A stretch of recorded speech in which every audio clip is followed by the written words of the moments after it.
சின்னதாகணும் பார்த்தீங்களா, அதுக்காக நான் இன்னும் கொஞ்சம் அந்த லைன் போட்டு அந்த ஸ்ட்ராண்டை வந்து ஒரு பக்கமாக பின்னாடி இப்படி திரும்பி நிற்கிற மாதிரி போட்டிருக்கேன்.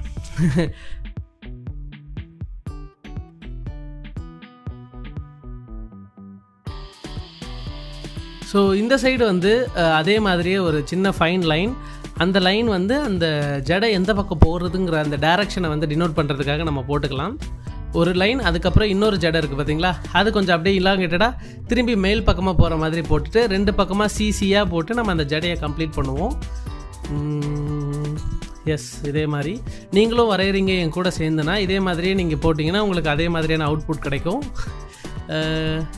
கீழே போக போக போக அப்படியே சின்னதாக ஒரு லைன் மாதிரி போட்டுக்கலாம். ஸோ அந்த ஒரே ஒரு ஸ்ட்ராண்ட் ஆஃப் ஹேர் மட்டும் தனியாக தூக்கிட்டு இருக்கிற மாதிரி கொஞ்சம் அழகாக இருக்கும் எக்ஸக்ரேட் பண்ணும்போது. ஸோ கீழேயே போனால் அது நல்லா இருக்காதுல்ல, அதனால் கொஞ்சம் மேலே போன மாதிரி 2 சைடு நம்ம எக்ஸக்ரேட் பண்ணியாச்சு. இப்போ ஓவராலாக ஒரு 80% ஆஃப் ஃபேஸை வந்து நம்ம கம்ப்ளீட் பண்ணிட்டோம்.